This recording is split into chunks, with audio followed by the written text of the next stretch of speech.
चाहे पत्नी और पति के बीच में हो, चाहे भाई भाई के बीच में हो। क्यों हो रही है? क्योंकि 80% घरों में महाभारत के पात्र हैं। पात्र कहते हैं कलाकार को। महाभारत के 4 मुख्य कलाकार हैं जिनकी वजह से महाभारत हुई। ये 4 कलाकार कौन कौन से हैं? सबसे पहला धृतराष्ट्र, दूसरा दुर्योधन, तीसरा दुशासन और चौथा द्रौपदी। ये 4 कलाकार 80% घरों में मौजूद हैं। इनविजिबल। इनविजिबल का मतलब होता है दिखते तो आप जैसे ही, लेकिन स्वभाव इन 4 जैसों का है। सबसे पहला धृतराष्ट्र। बड़े ध्यान से सुनना। 80% घरों में धृतराष्ट्र हैं। कौन? कई माता पिता ऐसे होते हैं जो अपने बच्चों को अनाप शनाप खर्चा देते हैं। बच्चों ने मांगे पिताजी 10 रुपए देना, ले बेटा 100 रुपए। पिताजी 50 रुपए चाहिए, ले बेटा 500 रुपए। 500 चाहिए, तेरा जितना जी करे ले जा। क्योंकि पैसों की कोई कमी नहीं है। पैसे तो दे देते हैं, लेकिन ये देखना भूल जाते हैं कि बच्चे उन पैसों का क्या कर रहे हैं, किसके साथ जा रहे हैं, किसकी संगत में जा रहे हैं। और प्यारे वो बच्चे ज्यादा भटक जाते हैं जो ज्यादा लाड प्यार में चलते हैं। कल बताया था ना। इसलिए अपने बच्चों को ध्यान भी रखो कि बच्चे कहां जा रहे हैं, किसके साथ उठ बैठ है, किसकी संगत में है। समय समय पर उनको डांटते भी रहो। ये डांटने की भी दवाई होती है। जब छोटा सा बच्चा बीमार हो जाता है, मां कभी चाहती है कि उसको कोई सुई लगाए, लेकिन कठोर बन जाती है। डॉक्टर के पास ले जाती है कि डॉक्टर साहब इसे ठीक कर दो। डॉक्टर साहब कहते हैं इसे सुई लगानी पड़ेगी, लगा दो। कठोर बनना पड़ता है क्योंकि उसकी भलाई के लिए है। ऐसे कभी कभी बच्चों के साथ कठोरता का भी व्यवहार करो जब जरूरत हो। कभी धृतराष्ट्र मत बनो, क्योंकि धृतराष्ट्र बन के कार्य करोगे, बुढ़ापे में तुम दुखी पाओगे। उसके बाद बारी आती है दुर्योधन की। ये महाभारत के समय नहीं, आज भी हो रहा है। धृतराष्ट्र और गंधारी, जिनके सामने उनके बच्चे संपत्ति के लिए लड़ रहे हैं, आपस में मार काट कर रहे हैं, वो तब भी होता था और आज भी हो रहा है। आज भी घरों में 80% घरों में झगड़ा यही चल रहा है। उसने मेरा हक ज्यादा खा लिया, उसने मेरी प्रॉपर्टी छीन ली, मैं उसे 1 गज जमीन भी नहीं दूंगा। ये संपत्ति के पीछे झगड़े हो रहे हैं। एक बार हम अपने ससुराल जा रहे थे जयपुर में, ट्रेन में बैठे थे। सामने एक व्यक्ति इतना सज्जन था, तिलक लगा रखा था, छोटी सी रामायण की पुस्तक हाथ में ले रखी थी और आधे रास्ते तक रामायण पढ़ता जा रहा था। मैंने ओहो, ऐसे संत महात्मा तो बड़ी मुश्किल से मिलते हैं। हमने उनसे पूछ ही लिया, बोले महाराज कहाँ जा रहे हो? बोले जयपुर जा रहा हूं। क्या रामायण पढ़ रहे हो? बोले हाँ। बोले मैं जब भी समय मिलता हूं रामायण जरूर पढ़ता हूं, क्योंकि इसमें भाइयों का प्रेम दिखाया गया है। फिर हमने पूछा जयपुर क्यों जा रहे हो? बोले मैं जयपुर कोर्ट में जा रहा हूं, भाई के ऊपर केस कर रखा है ना मैंने प्रॉपर्टी का।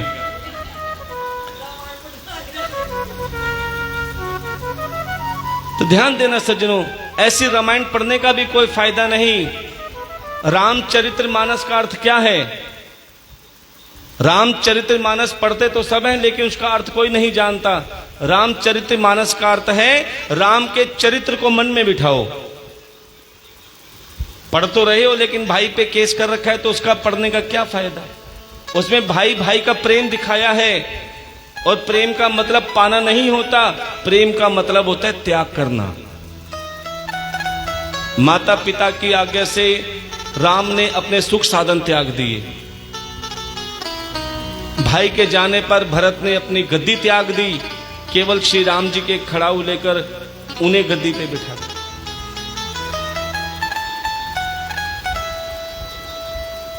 लेकिन आज क्या हो रहा है? संपत्ति के पीछे पिता पुत्र को मार रहे हैं, पुत्र पिता को मार रहे हैं, भाई भाई को जहर दे रहे हैं। आज समाचार में, अखबार में खूब देखने को सुनने को मिलता है, देखकर कलेजा कांप जाता है। क्या इस जमाने में कलेजा तक हिला देते हैं लोग, इस जमाने में कलेजा तक हिला देते हैं लोग। सगे भाई को जहर हंस के पिला देते हैं लोग, सगे भाई को जहर हंस के पिला देते हैं लोग। इस जमाने में कलेजा तक हिला देते हैं लोग, इस जमाने में कलेजा तक हिला देते हैं लोग। सगे भाई को जहर हंस के पिला देते हैं लोग, सगे भाई को जहर हंस के पिला देते हैं लोग।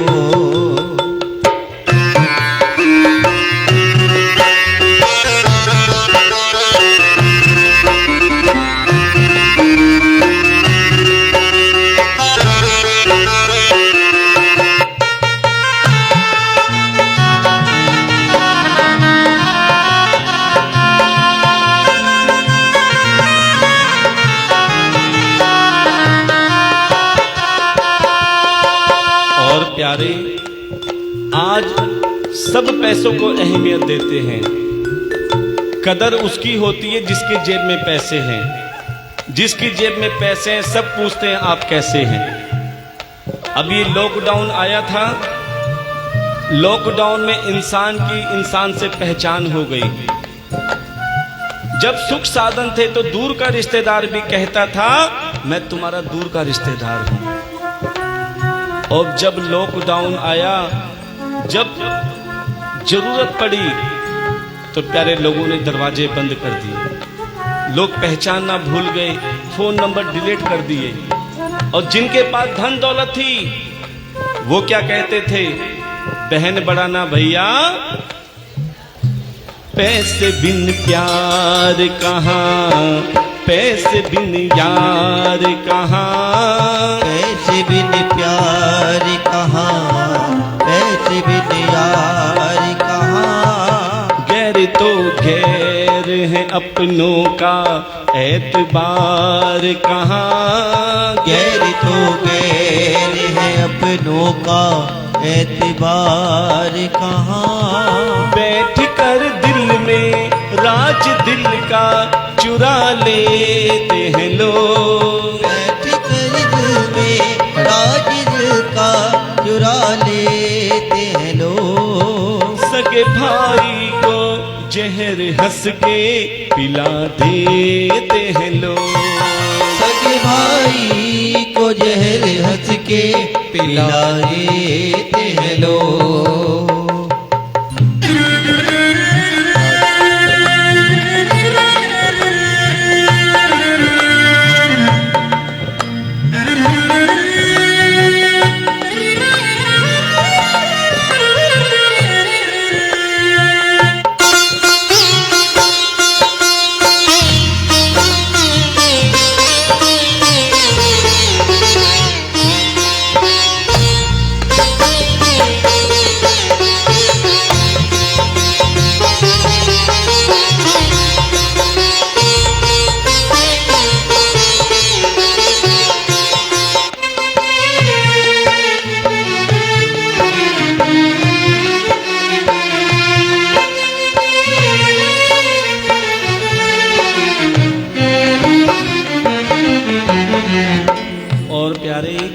सबसे बड़ा होता है गुरु समय। समय सब कुछ सिखा देता है। जब वक्त आता है तो अपनों से अपनों की पहचान भी करा देता है। क्या वक्त पड़ता है तो सब यार बदल जाते हैं। वक्त पड़ता है तो सब यार बदल जाते हैं। वक्त पड़ता है तो सब यार बदल जाते हैं। वक्त पड़ता है तो सब यार बदल जाते हैं। यार क्या चीज है घर वाले बदल जाते हैं। यार क्या चीज है घर वाले बदल जाते हैं। जिनसे करते थे वफा वही देते हैं दगा। जिनसे करते थे वफा वही देते हैं दगा। पीठ पीछे ही खंजर तक घुसा देते हैं लोग। पीठ पीछे ही वो खंजर तक घुसा देते हैं लोग। सगे भाई को जहर हंस के पिला देते हैं लोग। सगे भाई को जहर हंस के पिला देते हैं लोग। इस जमाने में कलेजा तक हिला देते हैं लोग। इस जमाने में कलेजा तक हिला देते हैं लोग। सगे भाई को जहर हंस के पिला देते हैं लोग। सगे भाई को जहर हंस के पिला देते हैं लोग। पिला देते हैं लोग। इसीलिए प्यारे हम कहते हैं कभी भी संपत्ति के पीछे, धन के पीछे अपनों को दूर नहीं करना चाहिए, क्योंकि सब धरा का धरा रह जाएगा। सबसे बड़ा है प्रेम। जरूरी नहीं तुम्हारे घर में 5 लाख की डाइनिंग टेबल हो। भगवान से कहना जरूरी नहीं प्रभु हमारे घर में 5 लाख की डाइनिंग टेबल हो। ऐसी डाइनिंग टेबल का क्या फायदा कि उसमें कोई खाने वाला ना हो। छोटे से घर में छोटी सी चटाई बिछी हो और पूरा घर प्रेम से बैठकर हंस बोल के खाए, तो प्यारे सबसे बड़ा धनवान परिवार वही होगा जिस घर में आपस में बैठकर प्रेम होता हो, जिस घर में बड़े बड़े बूढ़ों का सम्मान होता हो, उस घर में भगवान रहते हैं। और प्यारे उसके बाद तीसरा कलाकार है दुशासन। दुशासन कौन? जिसने भरी सभा में द्रौपदी का वस्त्र हरण किया, चीर हरण किया, अपमान किया। यह द्रौपदी का कोई गैर नहीं था, स्वयं उसका अपना था। और वो ये दिखाना चाहते हैं कि प्यारे पहले भी और आज भी तमाशा बनाने वाले भी अपने होते हैं और प्यारे तमाशा देखने वाले भी अपने होते हैं। इसलिए संसार के चक्कर में रहोगे प्यारे, कहीं के नहीं रहोगे।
सोने की है न कोयले की है।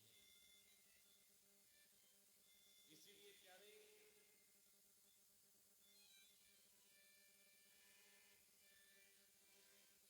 आज हमारे बीच में मुखमेलपुर से हमारे भाई साहब आए हैं, श्री सतवीर सिंह राणा जी। इनके लिए जोरदार तालियों का स्वागत करेंगे। ये अपना कीमती समय जहां भी हमारी कथा होती है ठाकुर जी के दर्शन के लिए और प्यारे अपने छोटे भाई से मिलने के लिए, चाहे दिल्ली में कितनी ही दूर कथा हो रही हो,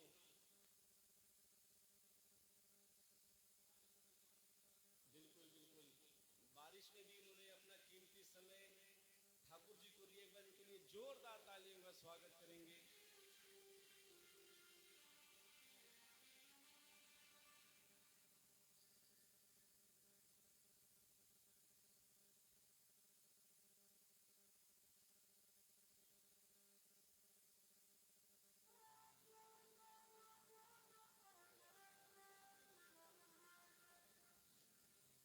₹501 हमारे बड़े भाई साहब श्री सतवीर सिंह राणा जी ने भागवत कथा में सेवा दी। इनके लिए जोरदार तालियां।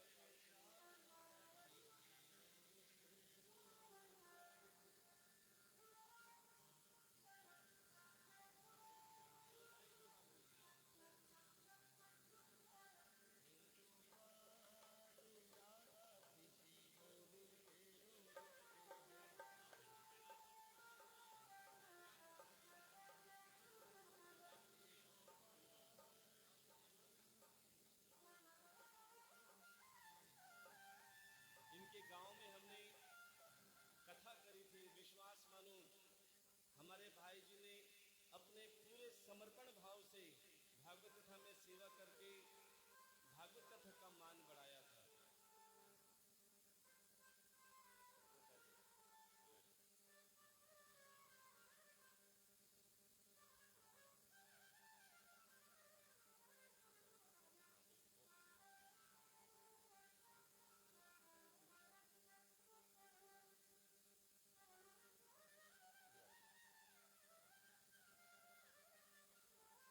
प्रेम से बोलना पड़ेगा। तो प्यारे कहते हैं जिस घर में मिठास नहीं होती उस घर में चींटियां भी नहीं आती। इसलिए सबसे पहले अपने स्वभाव में मिठास, अपनी वाणी में मिठास घोल लेना, तो विश्वास मानो उस घर में परमात्मा का वास होता है। जिसने झुकना सीख लिया,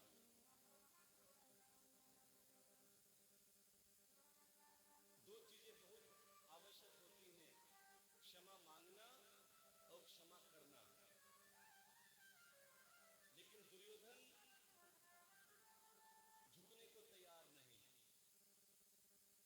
क्या कहते थे, मैं अपने भाइयों को एक सुई गज भर की जमीन नहीं दूंगा, भले टूट जाऊं लेकिन झुकूंगा नहीं। और प्यारे हुआ भी ऐसा ही। महाभारत हुई और महाभारत में भीमसेन की गदा से दुर्योधन की जांघ टूट गई। और दुर्योधन ने अश्वत्थामा को बुलाया और कहा कि अश्वत्थामा जाओ, जब तक पांडव के शीश काट के नहीं लाके दोगे तब तक मेरे मन को शांति नहीं मिलेगी। अब अश्वत्थामा पांडव के महल में गए। क्या देखा? अंधेरा था, वो देख नहीं पाए कि पांडव सो रहे हैं या पांडव के पुत्र सो रहे हैं। तलवार मयान से निकाली और प्यारे एक एक करके पांचों पांडव पुत्रों के शीश काट दिए। और जैसे ही अश्वत्थामा पांचों पांडव पुत्रों के शीश काटकर दुर्योधन के सामने लाए, और दुर्योधन ने जैसे ही देखा, दुर्योधन चिल्ला पड़े, अरे अश्वत्थामा तूने ये क्या कर दिया? मैंने तुमसे पांडव के शीश काटने को कहे थे, अरे पांडव पुत्रों के शीश काटा है।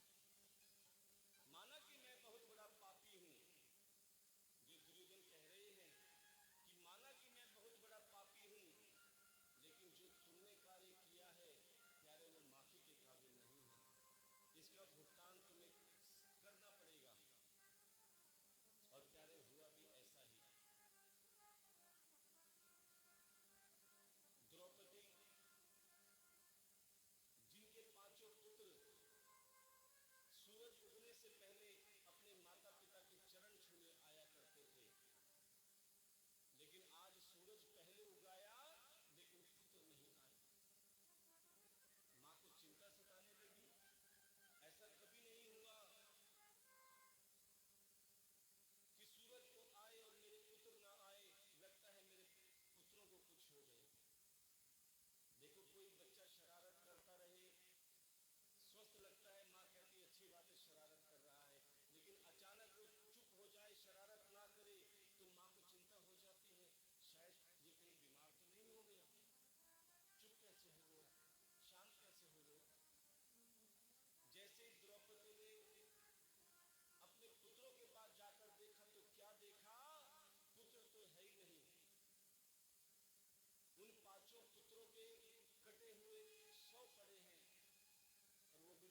लेकिन मेरी कोख में पल रहे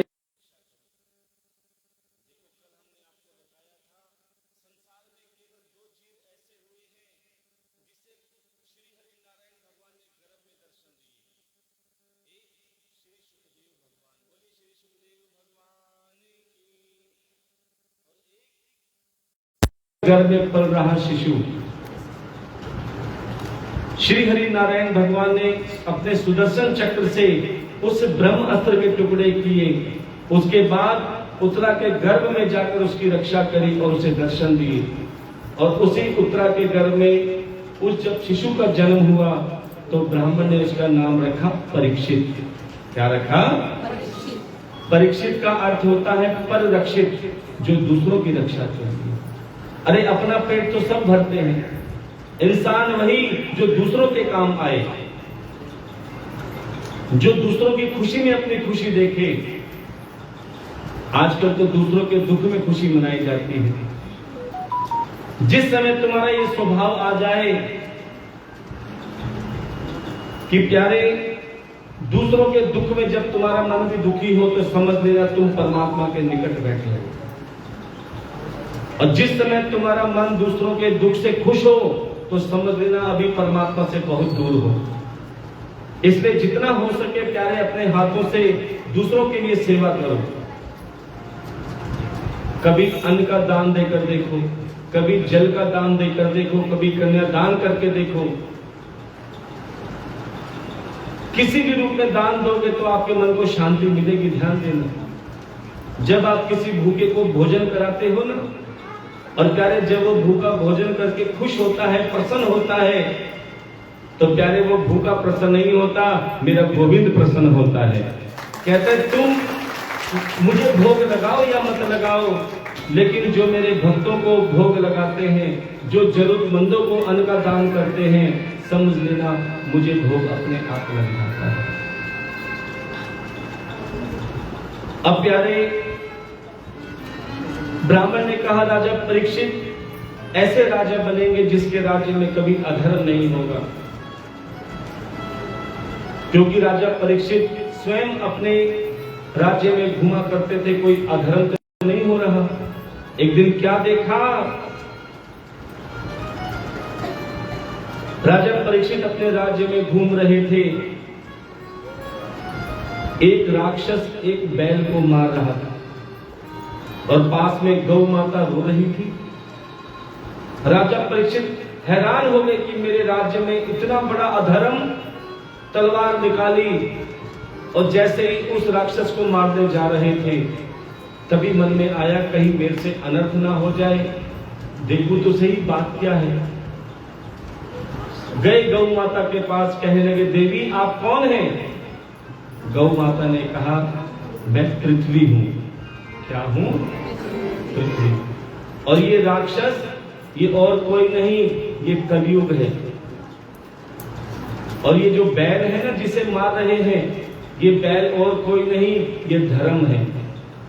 और बेचारा एक पैर का, एक चरण का, क्योंकि कलयुग में धर्म का केवल एक ही चरण है। ध्यान देना, वैसे धर्म के कितने चरण हैं?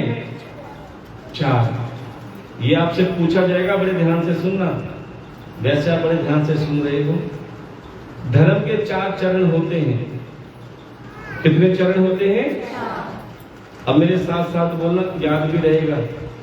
सबसे पहला सत्य। क्या?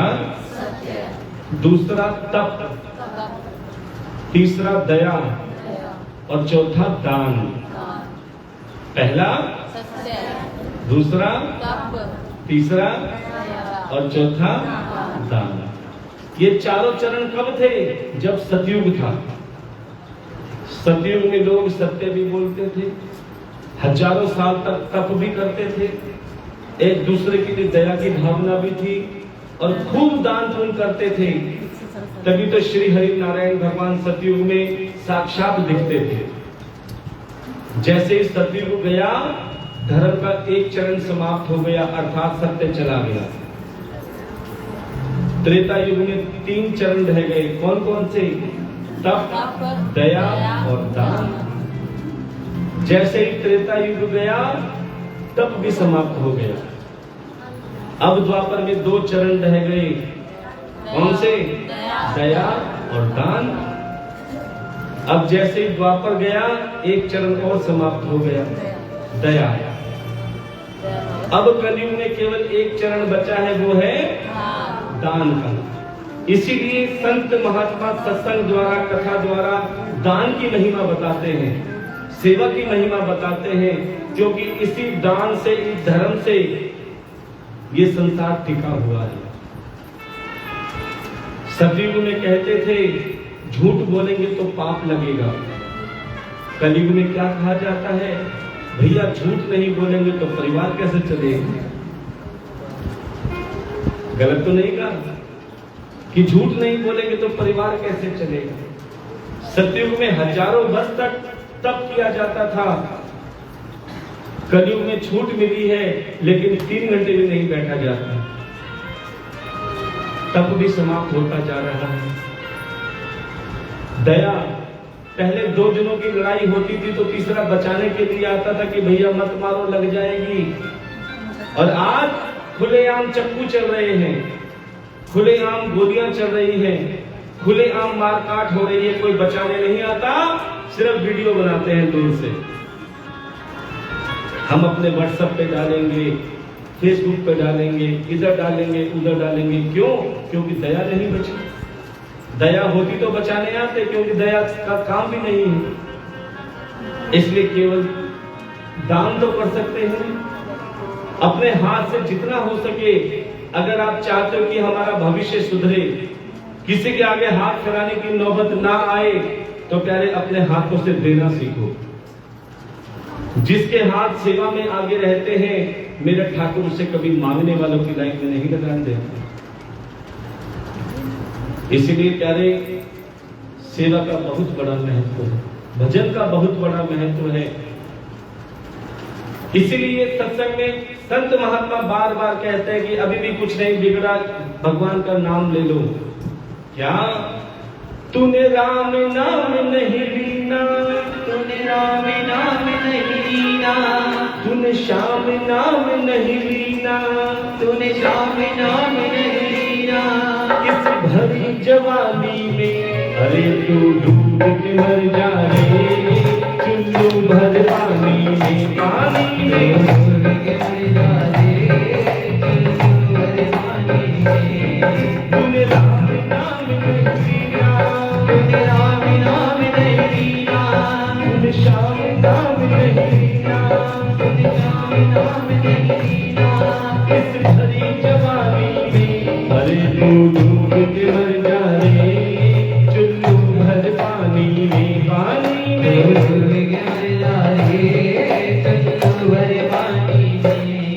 गर सच्ची भक्ति है, भक्ति में शक्ति है, सभी भक्ति है, भक्ति में शक्ति है। गर सच्ची भक्ति है, भक्ति में शक्ति है, गर सच्ची भक्ति है, भक्ति में शक्ति है। या भक्ति से भैया मिल जाएगी मुक्ति है, या भक्ति से भैया मिल जाएगी मुक्ति है। तूने वाला बन खोयो, तूने वाला बन खोयो, तूने बचपना खोयो, तूने बचपना खोयो। इस आना कानी में अरे तू डूब के मर जा रे, चुल्लू भर पानी में, पानी में डूब के मर जा रे, चुल्लू भर पानी में। क्या लालो आटी में मिल जाए तो माटी में, क्या लायो आटी में मिल जाए तो माटी में। क्या लेके आए थे?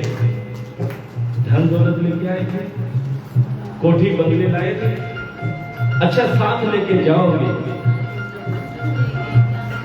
कुछ जाएगा साथ, फिर क्यों हाय हाय करते हो? क्या लायो आटी में मिल जाएगो माटी में, क्या लायो आटी में मिल जाएगो माटी में। एक दिन काया तेरी कस जाएगी काठी में, एक दिन काया तेरी कट जाए काटी में। कुछ कमा के ले जा रे, कुछ कमा के ले जा रे, कुछ बचा के ले जा रे, कुछ बचा के ले जा रे। प्यारी जिंदगानी में अरे तुम डूब के मर जा रे, चुल्लू भर पानी में पानी में। डूब के मर जा रे, चुल्लू भर पानी में। क्यों करता मेरा मेरा यहाँ कुछ भी नहीं है तेरा। क्यों करता मेरा मेरा, यहाँ कुछ भी नहीं है तेरा। ये मकान मेरा, ये दुकान मेरी, ये जमीन मेरी, कितने किले मेरे हैं। प्यारे पहले किसी और के थे, आज तुम्हारे हैं, कल किसी और के होंगे। इसलिए अपने अंदर से मैं की भावना निकाल दो कि मैं तो केवल एक किरदार निभाने आया हूं। देखो भगवान की माया कितनी बढ़िया है, उसका हिसाब कितना बढ़िया है। खाली हाथ भेजता है, फिर ये इंसान ज्ञान गिनती में लग जाता है, बैंक बैलेंस बढ़ाता है, ये बढ़ाता है, वो बढ़ाता है। कहते कर ले कितना हिसाब करेगा, जब मेरे पास आएगा तो जैसा भेजा था सब हिसाब किताब बराबर करके भेजता, तेरा कुछ नहीं है। इसलिए कहते हैं क्यों करता मेरा मेरा यहाँ कुछ भी नहीं है तेरा। क्यों करता मेरा मेरा, यहाँ कुछ भी नहीं है तेरा। क्यों करता मेरा मेरा यहाँ कुछ भी नहीं है तेरा। क्यों करता मेरा मेरा, यहाँ कुछ भी नहीं है तेरा। एक दिन होगा भैया तेरा मरघट पे डेरा। एक दिन होगा भैया तेरा मरघट पे डेरा। तूने जवानी बन खोयो, तूने जवानी बन खोयो, तूने बचपना खोयो, तूने बचपना खोयो। इसे आना काली दे, अरे तू डूब के मर जाए, तू भर पानी में पानी में। डूब के मर जा रे, चुल्लू भर पानी में। तूने राम नाम नहीं लीना, तूने राम नाम नहीं लीना, तूने श्याम नाम नहीं लीना, तूने राम नाम नहीं लीना। इस भरी जवानी में अरे तू डूब के मर जा रे, चुल्लू भर पानी में पानी में। डूब के मर जा रे, चुल्लू भर पानी में। डूब के मर जा रे, चुल्लू भर पानी में। इसीलिए प्यारे कहते हैं कि सबसे बड़ा धन कमाना, ये धन तो यही रह जाएगा। एक बार हम शमशान घाट में गए थे, लिखा था बड़े सुंदर अक्षरों में, यहां तक लाने के लिए बहुत धन्यवाद, आगे की यात्रा मैं अकेला करूंगा। क्योंकि उस यात्रा में कोई साथ नहीं जाएगा, ध्यान देना। चाहे कितनी ही बेईमानी कर लो, कितने ही लूटमार कर लो, कितना ही झूठ बोलो, कितना ही किसी को कष्ट पहुंचा लो, किसके लिए पहुंचाता है कि परिवार चले। और प्यारे जब अंत समय में हिसाब की बारी आती है तो कोई साथ नहीं जाता, ध्यान देना। पत्नी भी केवल चौखट तक साथ जाती है, पत्नी केवल चौखट तक साथ जाती है, रिश्तेदार शमशान तक साथ जाते हैं, लेकिन तुम्हारे कर्म और सत्कर्म साथ जाते हैं, बाकी कुछ साथ नहीं जाते। इंसान जिसको जोड़ना है उसको तो छोड़ रहा है, भगवान का भजन करने में पीछे, भगवान की सेवा करने में पीछे, दान पुण्य करने में पीछे, जबकि ये जोड़ना है। और जो सब छूट के जाएगा उसको जोड़ने में लगा है कि मेरे इतने मकान, इतने दुकान, इतने सामान हो जाए। अरे भैया पल का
मेरा ठाकुर किसी न किसी रूप में इस धरती पर अवतार जरूर लेते हैं।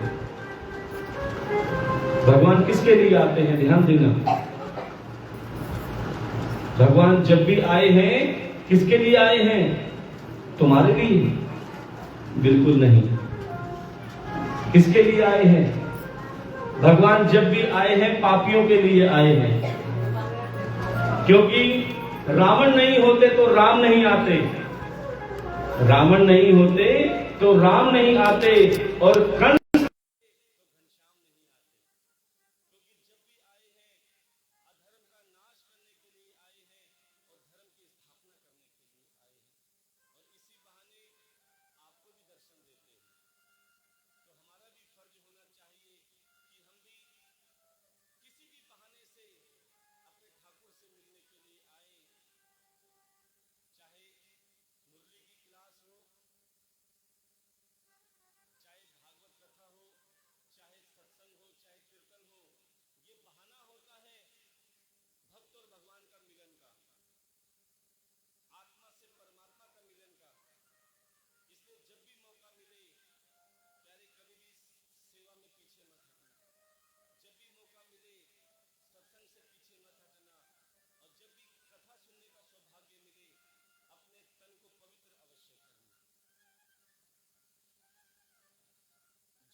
तुम माला फेरो तभी भगवान मिले। अगर तुम्हारी भक्ति सच्ची होगी तो प्यारे 5 साल के बच्चे को भी भगवान मिल चुके हैं। किसको मिले? ध्रुव को मिले। और किसको मिले? प्रहलाद को मिला। उत्तानपाद जिसकी 2 पत्नियां, एक का नाम सुरुचि, एक का नाम सुनीति। जो सुरुचि थी बहुत सुंदर थी, और जो सुनीति थी वो कुरूप थी, काली थी। लेकिन उत्तानपाद सुरुचि से ज्यादा प्रेम करते थे क्योंकि वो दिखने में सुंदर थी। अब एक बात ध्यान से सुनना, जरूरी नहीं जो बाहर से सुंदर हो वो अंदर से भी उतना सुंदर हो, और ऐसा भी जरूरी नहीं कि जो अंदर से कुरूप हो उसका मन भी काला हो। प्यारे कभी कभी ऐसा होता है, सुंदर बहुएं आती हैं जो दिखने में बहुत सुंदर होती हैं लेकिन पूरे घर को नचा डालती हैं। और कभी कभी ऐसा भी देखा गया है, बहू दिखने में सुंदर नहीं होती लेकिन पूरा घर बांध के रखती है। एक कुम्हार मिट्टी से चिलम बना रहा था। चिलम समझते हो ना क्या होती है? हाँ हाँ, हमारे दीदी इशारा करके बता देंगे, बहुत अच्छी बात है। कि मिट्टी से चिलम बना रहा था कुम्हार, और मिट्टी आंसुओं से रो रही थी। ऐ कुम्हार, तू ये क्या बना रहा है? जिस समय खुद भी जलूंगी और दूसरों को भी जलाऊंगी। मिट्टी रो रही है, और अचानक कुम्हार का मन पलट गया। उसी चिलम वाली मिट्टी को दोबारा से रौंधा और सुराही बनानी चालू कर दी। सुराही समझते हो ना? अब वही मिट्टी खुश हो गई, प्रसन्न हो गई। ऐ कुमार, तेरा मन क्या पलटा? मेरा जीवन पलट गया। पहले तू चिलम बनाता, मैं भी जलती, दूसरों को भी जलाती। अब तूने उसी मिट्टी से सुराही बना दी। अब मैं खुद भी शीतल रहूंगी और प्यारे दूसरों को भी शीतलता प्रदान करूंगी। और ये क्या है? ये आपका मन जो है इस टाइम चिलम बना बैठा है। सबके चेहरे पर उदासी होती है, किसी किसी के चेहरे पर हंसी होती है, क्योंकि सब चिंता में हैं। खुद भी जलते हैं, दूसरों को भी जलाते हैं। लेकिन सत्संग रूपी भागवत कथा, तेरा परमात्मा ऐसा कुम्हार है जो तुम्हारी मिट्टी रूपी चिलम को सुराही बना देगा। जो सत्संग कथा सुनकर जाता है, प्यारे उनका मन इतना शांत हो जाता है, इतना शीतल हो जाता है, फिर वो खुद भी शीतल रहता है, वो दूसरों को भी शीतलता प्रदान करता है। और प्यारे कि उसी उत्तानपाद के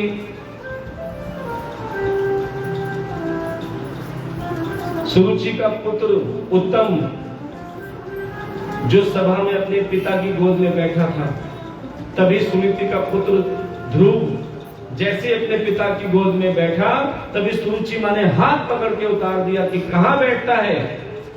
बोले माँ, मैं अपने पिता की गोद में बैठना चाहता हूँ। बोले अपने पिता की गोद में तब बैठना, पहले श्री हरि नारायण भगवान की तपस्या करो और उससे वर मांगो कि मेरी कोख में तुम्हें जन्म दे, तब अपने पिता की गोद में बैठना। अब रोता रोता ध्रुव अपनी मां सुनीति के पास आया। मां, मेरी दूसरी मां कह रही है कि अगर अपने पिता की गोद में बैठना है तो पहले श्री हरि नारायण भगवान की तपस्या कर और उससे वरदान मांग कि मेरी कोख से तुझे जन्म दे, तब अपने पिता की गोद में बैठ। इतना सुनते ही सुनीति मां की आंखों में आंसू आ गए। अरे बेटा, जो मैं तुझे प्रेम से नहीं कह पाई वो तेरी मां ने क्रोध में कह दिया। अरे ऐसे पिता की गोद में क्या बैठना जो बार बार चढ़ाए और बार बार उतारे। ऐसे पिता की गोद में क्या बैठना जो बार बार चढ़ाए और बार बार उतारे। अरे भगवान की ऐसी तपस्या कर जो एक बार परमात्मा की गोद में बैठ जाए तो कोई उतारने वाला ना हो। अब छोटा सा ध्रुव भगवान की तपस्या करने के लिए चल पड़ा। ओम नमो भगवते वासुदेवाय, ओम नमो भगवते वासुदेवाय, ओम नमो भगवते वासुदेवाय। ये जैसे ही जाप किया पूरा ब्रह्मांड हिलने लगा, कांपने लगा। इंद्र का सिंहासन हिलने लगा। इंद्र घबरा गए कि कौन मेरे सिंहासन को हिलाने पे लगा है। सब देवता मिलकर श्री हरि नारायण भगवान के पास गए कि प्रभु ये कैसी लीला है, कौन सा बालक है जो पूरे ब्रह्मांड को तप के द्वारा हिला रहा है। आप जाओ देखो क्या चाहता है वो। जैसे श्री हरि नारायण भगवान उस ध्रुव के पास गए। ध्रुव, मैं तुम्हारे तप से प्रसन्न हूं, मांगो क्या मांगते हो। ध्रुव कहने लगे प्रभु अब मुझे कुछ नहीं चाहिए, मैं तो केवल तुम्हारे चरणों में स्थान पाना चाहता हूं। तब श्री हरि नारायण भगवान ने कहा मैं तुम्हें ऐसा अजर और अमर स्थान देता हूं, चाहे कितनी बार सृष्टि बने और बिगड़े लेकिन तुम अपने स्थान पर स्थिर रहोगे। देखो कितनी बार प्रलय आई, कितनी बार सृष्टि बनी, कितनी बार सतयुग कलयुग त्रेता युग आए, लेकिन ब्रह्मांड में एक सबसे चमकदार तारा कौन है? ध्रुव। प्यारे वो हमेशा अजर और अमर है क्योंकि उसने भगवान की तपस्या करी थी। बोलिए ध्रुव भगवान की। और प्यारे एक छोटा सा बालक और था जिसने भगवान की तपस्या करके प्रभु को पा लिया कि जब पृथ्वी अथाह जल में डूब रही थी तब भगवान ने 12 रूप अवतार लेकर पृथ्वी को जल से उबारा। उस समय श्री हरि ने हिरण्याक्ष का वध किया और हिरण्याक्ष का पुत्र कौन? भाई हिरण्याकश्यप, जिसको ब्रह्मा जी के वरदान प्राप्त थे। कहते हैं जिसको शक्ति मिल जाती है ना वो अपने आप को बड़ा मान लेता है। हिरण्याकश्यप भी अपने आप को भगवान मानने लगा। सबसे कहने लगा तुम मेरे नाम का मंत्र जपो, मेरे नाम का यज्ञ करो, जो मेरे नाम का यज्ञ नहीं करेगा उसे मैं मृत्यु दंड दूंगा। डर के मारे सब देवी देवता हिरण्याकश्यप का नाम लेने लगे, उसके नाम का जाप करने लगे। लेकिन क्या हुआ? हिरण्याकश्यप के खुद का पुत्र श्री हरि नारायण भगवान का जाप करता था, जिसके कारण हिरण्याकश्यप अपने पुत्र को दुश्मन मानता था। कभी उसे पहाड़ों से नीचे फेंकवाता, कभी उबलते हुए तेल की कढ़ाई में डलवाता। लेकिन क्या चमत्कार होता, जैसे प्रहलाद को पहाड़ों से नीचे फेंकवाते, श्री हरि नारायण भगवान फूलों की तरह उसे गोद में ले लेते। कहते हैं जिसका रखवाला मेरा ठाकुर होता है उसका कोई बाल भी बांका नहीं कर सकता। इसलिए तुम सब अपने ठाकुर पे छोड़ दो कि ठाकुर जी जो भी हो रहा है तेरी कृपा के उससे हो रहा है। आपको लगता है कि हमारे साथ बुरा हुआ, जब अच्छा होता है तो कोई नहीं कहता, बुरा होता है तो ठाकुर जी ने किया, लेकिन उस बुरे में भी कुछ ना कुछ भलाई होती है, तुम नहीं समझ पाते। अब हिरण्यकश्यप कहते हैं ये प्रहलाद तो मेरा नारायण का नाम लेना नहीं छोड़ रहा। हिरण्यकश्यप ने अपनी बहन होलिका को बुलाया। होलिका, या तो मेरे पुत्र को समझाओ कि मेरा नाम ले, नहीं तो मुझे पता है तुम्हें ऐसा वरदान प्राप्त है कि अग्नि तुम्हारा कुछ बिगाड़ नहीं सकती और इसका कुछ बच नहीं सकता। होलिका आई, चिता बनाई और प्यारे प्रहलाद को अपनी गोद में बिठाकर बैठ गई। जैसे ही होलिका ने चिता में अग्नि प्रज्वलित करी, अग्नि, प्रचंड अग्नि जल रही है और प्रहलाद मुस्कुरा रहे हैं और क्या कहते हैं, भजमन नारायण नारायण नारायण, भजमन नारायण नारायण भजमन नारायण नारायण नारायण, भजमन श्रीमन नारायण नारायण नारायण,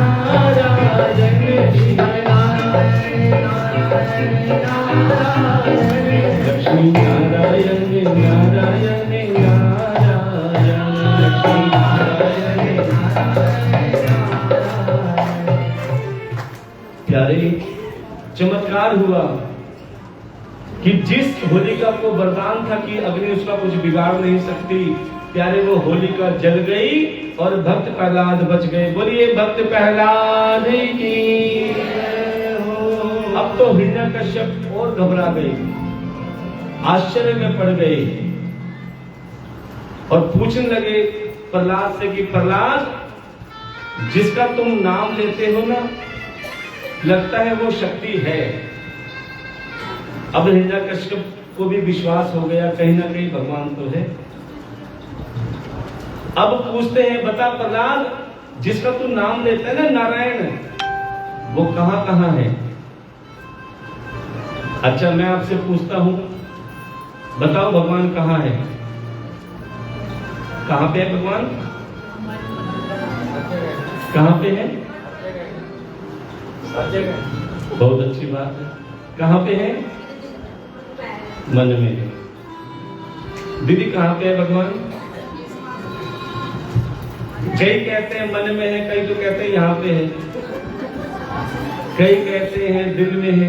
अच्छा, जो कहते हैं ना मन में है, हृदय में है, सर पे है, इन सब का MRI करवा लेते हैं। क्या उसमें भगवान आएंगे? देखो भगवान कहाँ है। प्रहलाद ने कहा, पिताजी ये पूछिए भगवान कहाँ कहाँ नहीं है। अगर मन में है तो लोहे का खंभा फाड़ के कैसे प्रकट हुए? अगर मन में होते तो हम आपको बताते हैं भगवान कहाँ है। भगवान जहां आपका विश्वास है वहां पर है।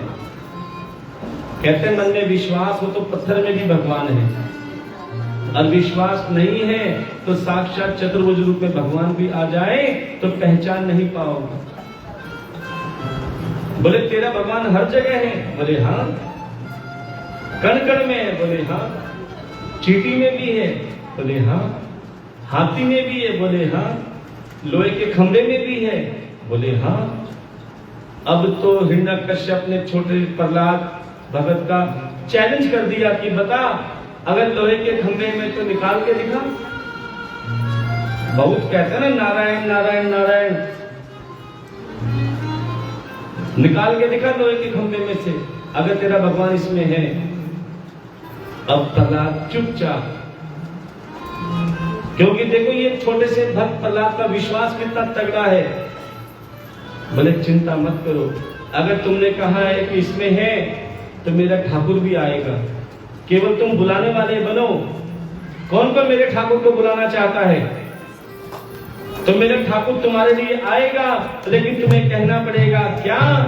वो आता होगा, वो आता होगा, तालियों के साथ वो आता होगा, वो आता होगा, वो आता होगा, वो आता होगा, वो आता होगा, वो आता होगा, आता होगा। जैसे मोहन को बुलाया है वो आता होगा, मैंने मोहन को बुलाया है वो आता होगा, मैंने मोहन को बुलाया है वो आता होगा, मैंने मोहन को बुलाया है वो आता होगा। तुम भी आना, आना, तुम भी आना, तुम भी आना मेरे घर आज तमाशा होगा, तुम भी आना मेरे घर आज तमाशा होगा, वो आता होगा, आता होगा, वो आता होगा, आता होगा। मैंने मोहन को बुलाया है वो आता होगा, मैंने मोहन को बुलाया है वो आता होगा, मैंने मोहन को बुलाया है वो आता होगा, मैंने मोहन को बुलाया है वो आता होगा। जैसे आप ताली बजा रहे हो ना, रोशन भी नहीं आएगी। ठाकुर को आने की बहुत दूर की बात है। जरा हाथ गाएंगे, कहेंगे कन्हैया कन्हैया तुम्हें आना पड़ेगा, कन्हैया कन्हैया तुम्हें आना पड़ेगा, कन्हैया कन्हैया तुम्हें आना पड़ेगा, कन्हैया कन्हैया तुम्हें आना पड़ेगा। वचन गीता माला निभाना पड़ेगा, वचन गीता माला निभाना पड़ेगा, वचन गीता माला निभाना पड़ेगा, वचन गीता माला निभाना पड़ेगा। कन्हैया कन्हैया तुम्हें आना पड़ेगा, कन्हैया कन्हैया तुम्हें आना पड़ेगा, कन्हैया कन्हैया तुम्हें आना पड़ेगा, कन्हैया कन्हैया तुम्हें आना पड़ेगा। अब तो आजा कन्हैया रे, तेरी याद निहारूं मैं, अब तो आजा कन्हैया रे, तेरी बात निहारूं मैं, अब तो आजा कन्हैया रे, तेरी बात निहारूं मैं, अब तो आजा कन्हैया रे, बात निहारूं मैं, अब तो आजा कन्हैया रे, तेरी बात निहारूं मैं, अब तो आजा कन्हैया रे, तेरी बात निहारूं मैं। तुम्हें देखने को जिए जा रहे हैं, तुम्हें देखकर यूं जिए जा रहे हैं, तुम्हें देखने को जिए जा रहे हैं, तुम्हें देखने को जिए जा रहे हैं। यूं पर्दे पे पर्दा किए जा रहे हैं, यूं पर्दे पे पर्दा किए जा रहे हैं। मेरा वो पर्दे से है प्यार मोहन, मेरा वो पर्दे से है प्यार मोहन, हमें तेरा पर्दा गवारा नहीं है, हमें तेरा पर्दा गवारा नहीं है, हमें तेरा पर्दा गवारा नहीं है, हमें तेरा पर्दा गवारा नहीं है। बताओ के पर्दे में कब तक छुपोगे, बताओ के पर्दे में कब तक छुपोगे, बताओ के पर्दे में कब तक छुपोगे, बताओ के पर्दे में कब तक छुपोगे। मुझसे पर्दा हटाना पड़ेगा, मुझसे पर्दा हटाना पड़ेगा। चले आओ पर्दे से है मुरली वाले, चले आओ पर्दे से है मुरली वाले। तुम्हें मुझसे पर्दा हटाना पड़ेगा, तुम्हें मुझसे पर्दा हटाना पड़ेगा, तुम्हें मुझसे पर्दा हटाना पड़ेगा, तुम्हें मुझसे पर्दा हटाना पड़ेगा। तुम्हें माना का नाम अमृत भर देगा, तुम्हें माना का नाम अमृत भर देगा, तुम्हें कहना का नाम अमृत भर देगा, तुम्हें कहना का नाम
जो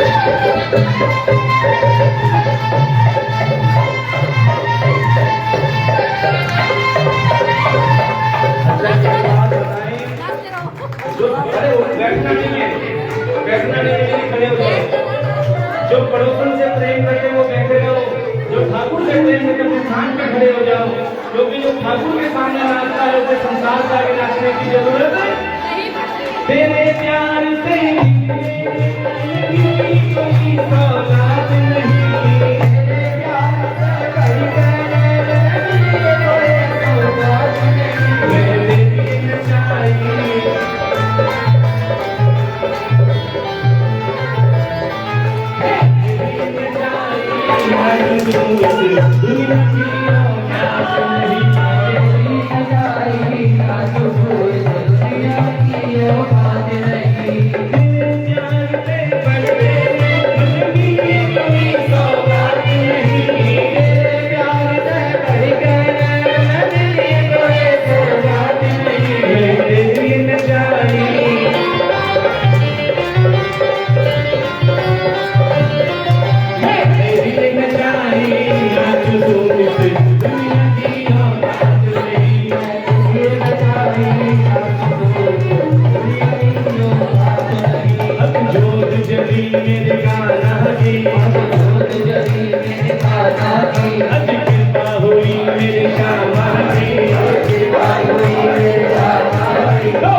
अच्छा 2 दिन की सुनने वाले हाथ उठाएंगे, 3 दिन वाले हाथ नीचे रखो।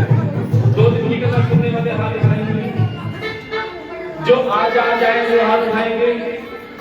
इसका मतलब पागलों की भर्ती बढ़ती जा रही है। ये सारा पागल खाना